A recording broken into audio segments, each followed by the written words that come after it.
हर डरावनी कहानी के पीछे ना एक बहुत ही मजबूत और प्रिडिक्टेबल फॉर्मूला छपा होता है। कभी सोचा है कि ऑनलाइन हिंदी हॉरर कहानियां हमें इतना ज़्यादा क्यों डराती हैं?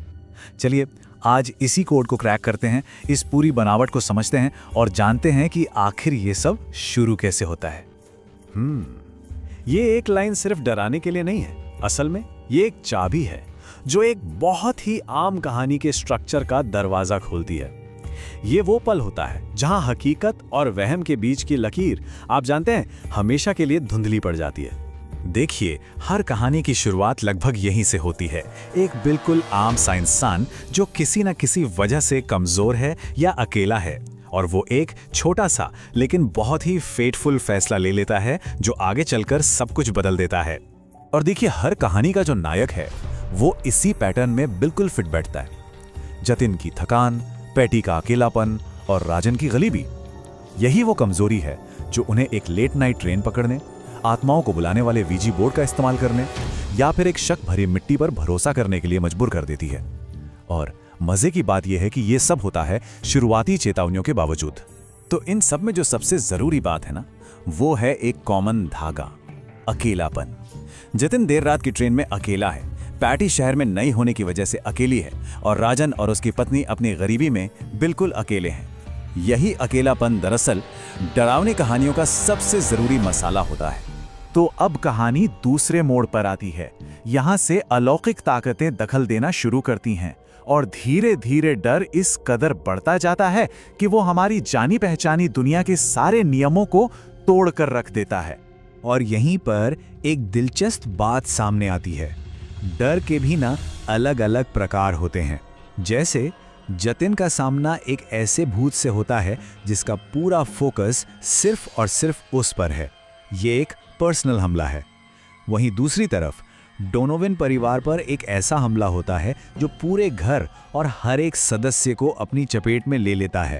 अब डोनोवन परिवार के घर में जो हुआ वो एक क्लासिक इन्फेस्टेशन का उदाहरण है। ये सब सिर्फ कुछ आवाजों से शुरू होता है, फिर बदबू आने लगती है, फिर नलों से खून जैसा तरल, और आखिर में एक 6 फुट का काला साया दिखने लगता है।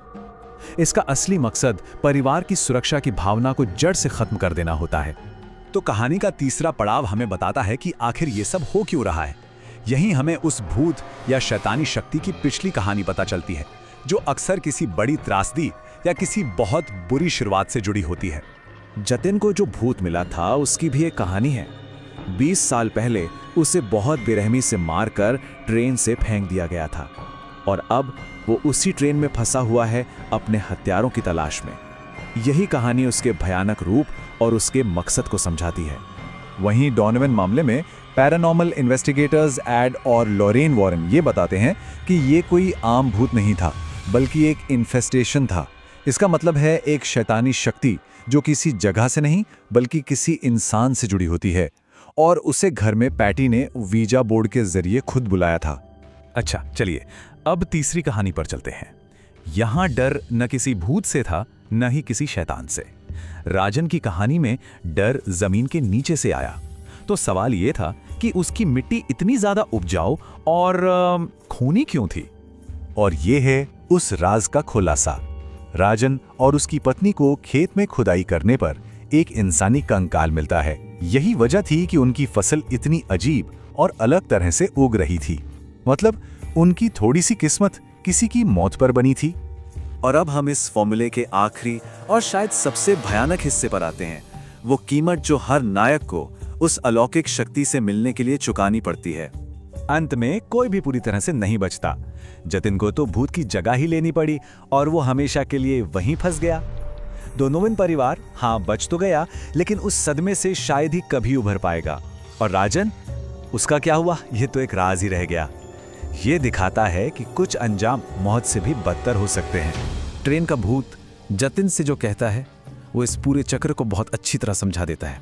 अब तुम इस ट्रेन के नए यात्री हो, तुम्हारी मुक्ति भी आएगी जब कोई और इस ट्रेन में चढ़ेगा। ये एक लाइन श्राप के कभी ना खत्म होने वाले चक्र को दिखाती है, एक ऐसी किस्मत जिससे कोई बच नहीं सकता। तो इन कहानियों का विश्लेषण करने के बाद एक सवाल मन में रह जाता है, अगर ये एक फॉर्मूला है, एक चक्र है, तो ये हमेशा चलता ही रहेगा? सवाल ये नहीं है कि ये रुकेगा या नहीं, बल्कि ये है कि अगला शिकार कौन होगा। YouTube पर जो हिंदी हॉरर कहानियां वायरल होती हैं, उनके पीछे का राज क्या है? मतलब ऐसा कौन सा फॉर्मूला है जो उन्हें इतना डरावना और इतना दिलचस्प बना देता है? तो आज हम इसी फॉर्मूले को डीकंस्ट्रक्ट करेंगे। ये समझने की कोशिश करेंगे कि ये कहानियां हमारे मन में डर का बीज बोती कैसे है। तो सवाल यही है, इन कहानियों को बनाने की ये जो सीक्रेट रेसिपी है वो आखिर है क्या?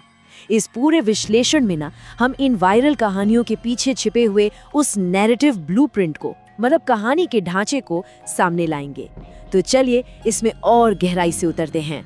तो चलिए इस विश्लेषण की शुरुआत करते हैं पहले और सबसे ज़रूरी कदम से, और वो है डर को हमारी एकदम नॉर्मल रोज़मर्रा की ज़िंदगी में सेट करना। तो देखिए, लगभग हर कामयाब हॉरर कहानी की शुरुआत होती है एक बिल्कुल आम सी दुनिया से। देर रात की कोई ट्रेन जर्नी, एक पुरानी खानदानी मिठाई की दुकान, या फिर एक गरीब किसान का खेत। ये सब कुछ इतना जाना पहचाना लगता है ना, कि हम कहानी से फौरन जुड़ जाते हैं। और बस यही वो कनेक्शन है जो डर को 100 गुना बढ़ा देता है जब उस आम सी दुनिया में कुछ एकदम अनएक्सपेक्टेड होता है, जैसे कोई रहस्यमय यात्री या कोई शापित मिठाई। ठीक है, तो कहानी में डर की नींव तो रख दी गई, पर वो कौन सा पल होता है, वो कौन सा मोमेंट है जब कैरेक्टर एक ऐसे रास्ते पर निकल जाता है जहाँ से लौटना नामुमकिन है? बस यही है हमारा दूसरा पड़ाव, वो एक फैसला या एक शापित चीज जो सब कुछ बदल कर रख देती है। हर कहानी में ना एक ट्रिगर पॉइंट होता है, मतलब वो एक पल जहाँ कैरेक्टर एक लाइन क्रॉस कर लेता है और उसके बाद पीछे मुड़कर नहीं देख सकता। चाहे वो रात की आखिरी खाली ट्रेन में चढ़ना हो, या फिर वो वशीकरण वाली मिठाई खाना हो, या एक शापित वीजा बोर्ड का इस्तेमाल करना, या फिर किसी कब्र की जमीन को डिस्टर्ब करना। बस यही वो पल है जहाँ से पूरा खेल पलट जाता है। तो समझने वाली बात यह है कि यही वो एक सिंगल मोमेंट है जो पूरी कहानी को हॉरर में डुबो देता है।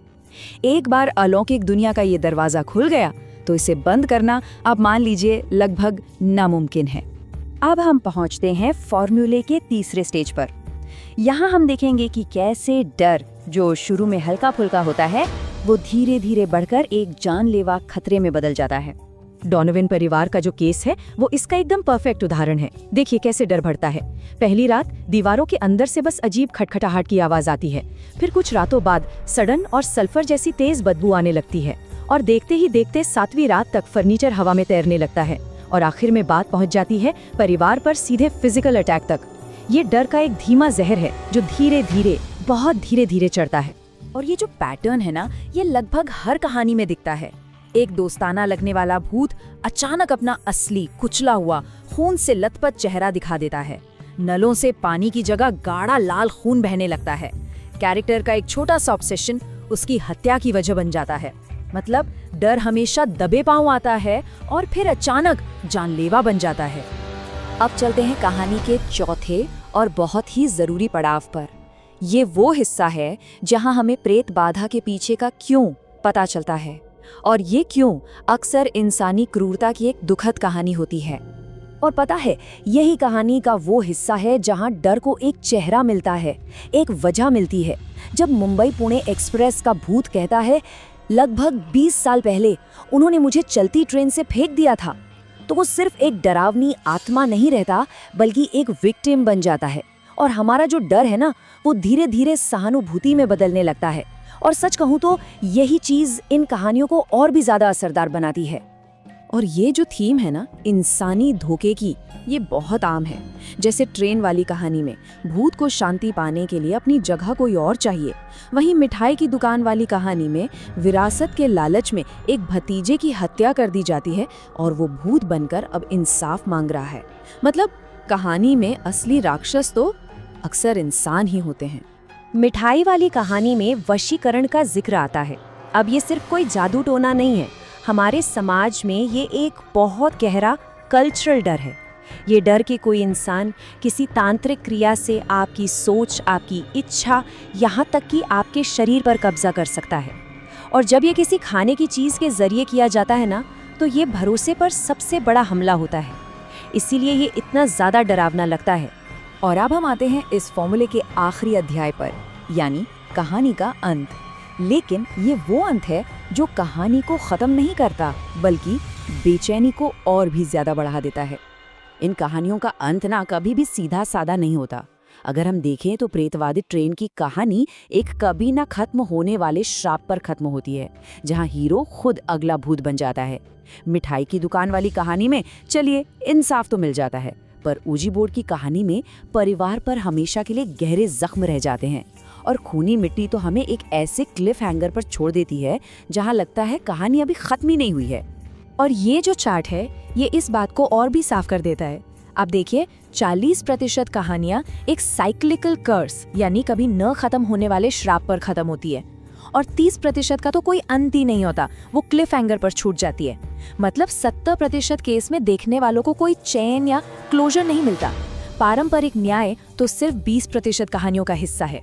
तो मुद्दे की बात यह है कि कहानी भले ही ऑफिशियली खत्म हो जाए, लेकिन डर को हमारे जहन में जिंदा रखने के लिए ही डिजाइन किया गया है। कहानी खत्म हो जाती है, पर वो जो बेचैनी है ना, वो बनी रहती है।